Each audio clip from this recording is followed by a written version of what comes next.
This is the Tom Bigby Tales, and I'm your host, Shannon Evans. I write about a small town in northeast Mississippi called Columbus. Sometimes I write about the rest of the state. Today, I am examining the Mississippi Public Access to Public Records information on the Mississippi Ethics Commission. The federal government has said that citizens are entitled to information that should be in the public domain as part of the Freedom of Information Act. In Mississippi, the Public Records Act is Mississippi Code of 1972 called the Chapter 61 Public Records. And so I'm looking at Title 25 of Chapter 61 Public Access to Public Records on the ethics.mississippi.gov website. So I'm going to read bits and parts of this because it's important to what's happening right now with my request with the Columbus Housing Authority. If you'll remember, the last communication I had regarding the cost of my request, I was quoted by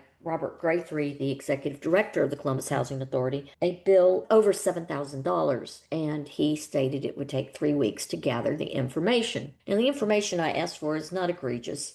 Matter of fact, if you knew how to use Google products or even Outlook, you could do a search within and quickly find the emails that I was asking for and the other documents, contracts, scope of work statements, professional review of performance of contractors. That would have been easily accessible if record system. So my assumption is if it would take them 3 weeks to assemble the information I wanted, then they clearly are not either digitized as they should be in a modern world, or they're not keeping those records and they're either making them up or they're trying to keep me from getting them. Now, as far as keeping me from getting them, each time I've put a FOIA request in, the lawyer for the board and the executive director, Mr. Graythree, have pushed for a spur of the moment meeting in the attorney's office. I complied the first time out of just respect, trying to build rapport. However, after the $7,000 request and the delay tactics that they're currently using, I have felt a little intimidated by their behaviors. Yesterday at 10 o'clock in the morning, I received an email asking that I come in and tell them exactly what I'm looking for at 11:30 in Mr. Turnage's office over at Mitchell McNutt.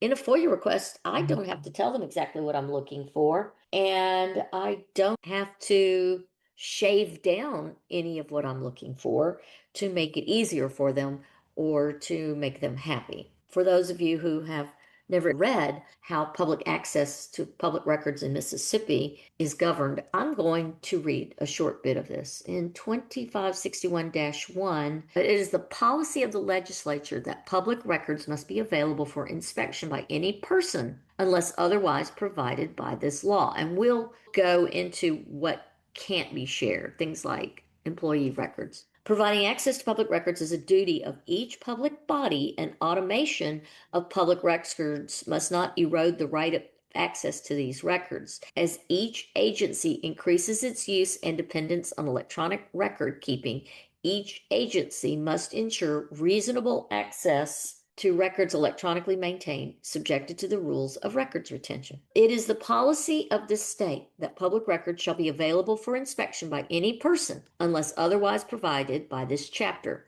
Furthermore, providing access to public records is a duty of each public body, and automation must not the right of access to those records. As each public body increases its use and dependence of electronic record, each public body must ensure reasonable access to records electronically maintained, subject to records retention. So let's look at some definitions as provided by the state. Public body shall mean any department, bureau, division, council, commission, committee, subcommittee, board, and any other entity of the state or political subdivision thereof, and any municipal corporation and any other entity created by the Constitution or by law, executive order, ordinance, or resolution. The term public body includes the governing board of a charter school, authorized by the Mississippi Charter School Authorizer Board. Within the meaning of the chapter, the term entity shall not be construed to include individuals employed by a public body or any appointed or elected public official. Public records shall mean all books, records, papers, accounts, letters, maps, photographs, film,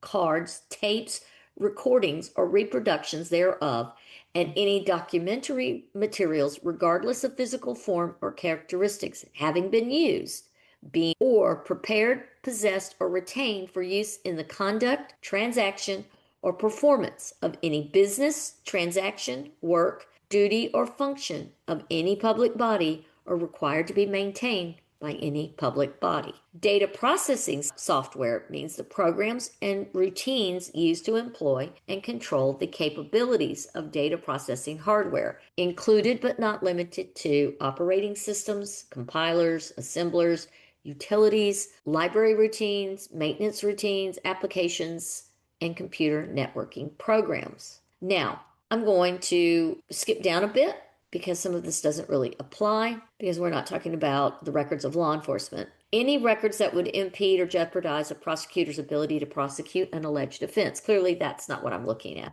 So, any of the terms related to law enforcement, I'm going to skip over for now. So let's look at what can be denied, except as otherwise provided by sections 2561-9 and -11. All public records are hereby declared to be public property, and any person shall have the right to inspect, copy, or mechanically reproduce or obtain a reproduction of any public record of a public body in accordance with reasonable written procedures adopted by the public body concerning the cost, time, place, and method of access, and public notice of the procedure shall be given by the public body, or if the public body has not adopted written procedures, the right to inspect, copy, or mechanically reproduce, or obtain a reproduction of a public record of the public body shall be provided within 1 working day after a written request for a public record is made. No public body shall adopt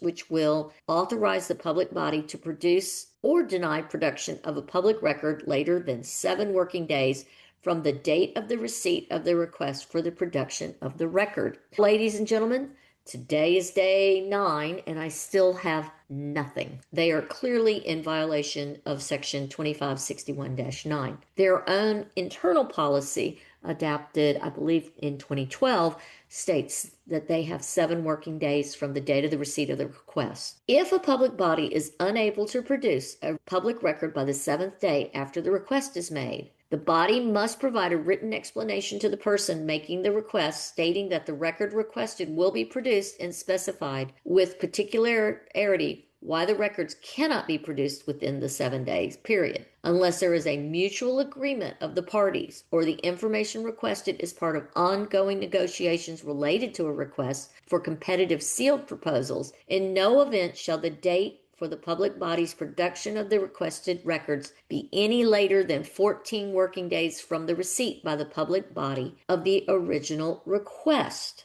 Production of the competitive sealed proposals in accordance with requests made pursuant to this section shall be no later than 7 working days after the notice of intent to award is issued to the winning persons making a request for production of competitive sealed proposals after the notice of intent to award is issued by the public body shall have a reasonable amount of time, but in no event less than 7 working days after the production of the competitive sealed proposals. Clearly, part of this applies to sealed bids. Part of this applies to normal public records. If any public record contains material that is not exempted under the chapter, the public agency shall redact the exempted material and make the non-exempted material available for examination. Such public agency shall be entitled to charge a reasonable fee for the redaction of any exempted material not to exceed the agency's actual cost. So it's interesting, the attorney for the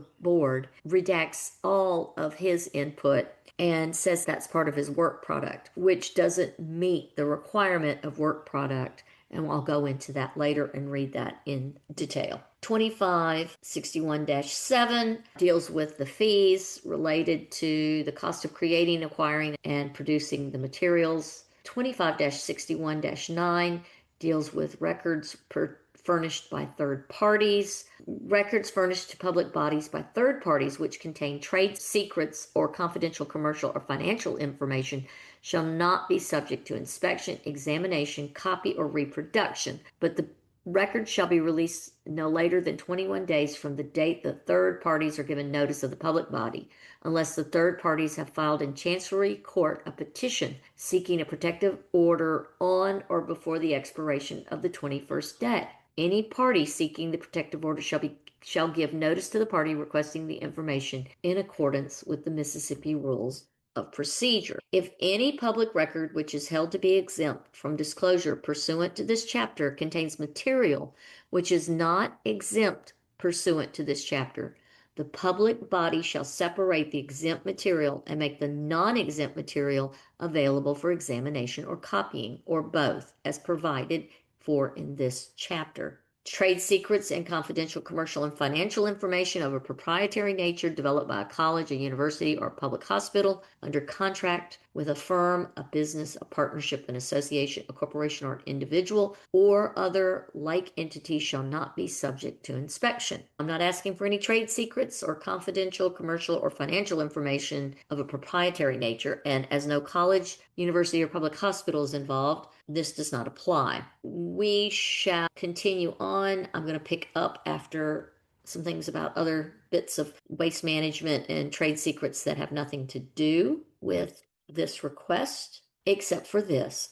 For all procurement contracts awarded by state agencies, the provisions of the contract which contain the commodities purchased or the personal or professional services provided, the price to be paid, and the term of the contract shall not be deemed to be a trade secret or confidential commercial or financial information under this section, and shall be available for examination, copying, or reproduction as provided for in this chapter. Now, are they a state agency? Not exactly, but it's complicated. They are a nonprofit government exempt entity. And I think I said that correctly. I'm going to skip the part on sensitive software.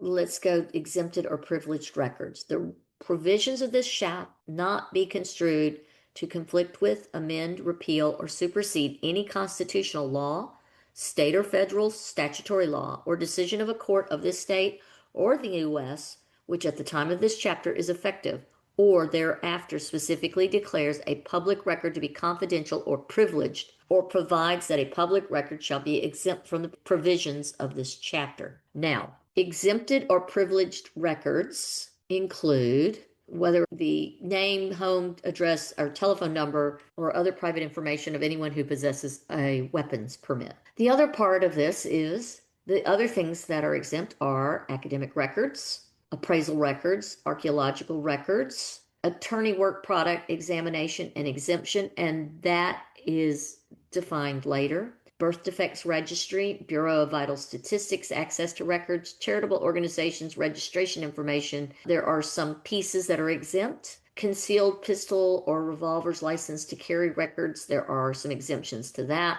And this goes on.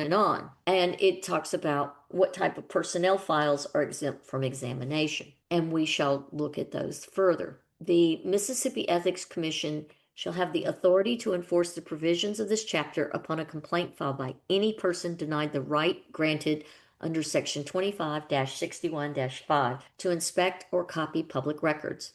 Upon receiving a complaint, the Commission shall forward a copy of the complaint to the head of the public body involved. The public body shall have 14 days from receipt of the complaint to file a response with the Commission. After receiving the response to the complaint, or if no response is received after 14 days, the Commission, in its discretion, may dismiss the complaint or proceed by setting a hearing in accordance with rules and regulations promulgated by the Ethics Commission. The Ethics Commission may order the public body and any individual employees or officials of the public body to produce records or take other reasonable measures necessary, if any, to comply. The Ethics Commission may also impose penalties as authorized in this chapter. The Ethics Commission may order a public body to produce records for private review by the Commission, its staff, or designee. The Ethics Commission shall complete its private review of the records within 30 days after receipt of the records from the public body. Records produced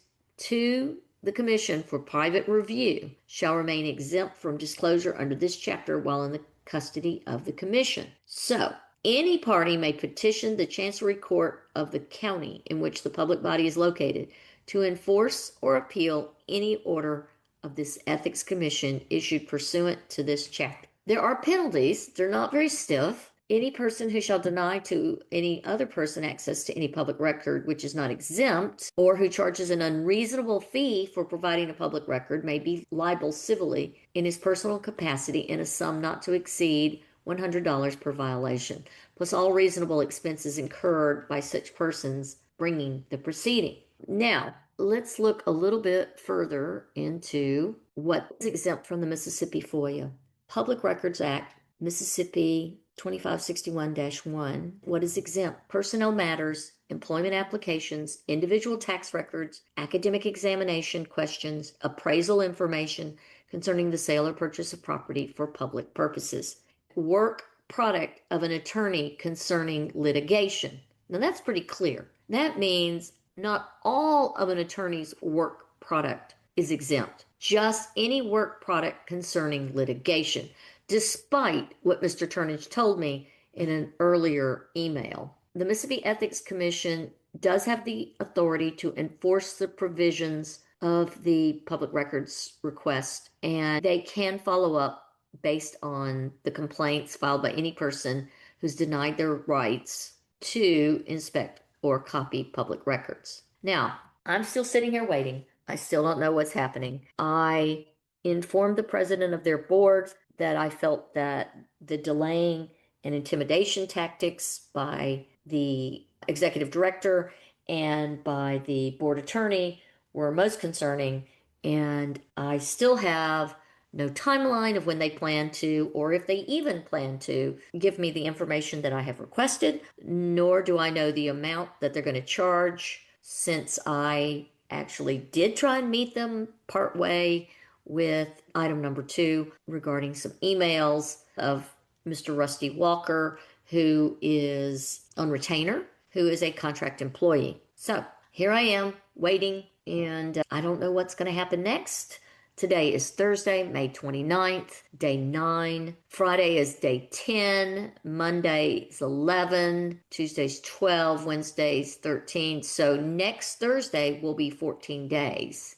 And that absolutely pushes past common decency and the parameters that the Ethics Commission has set for the state of Mississippi and public records requests. So let's see what happens, and I'm just going to keep digging, and I'm going to keep pushing, and I'm going to keep questioning, because sunlight truly is the best disinfectant, and organizations that are operating on such large amounts of our local, state, and federal tax dollars should and must be transparent with their money and with their responsibilities and their own actions. I'm preparing another FOIA request after the one I sent in and I'm still waiting on. So until next time, this is Shannon Evans and the Tom Bigby Tales.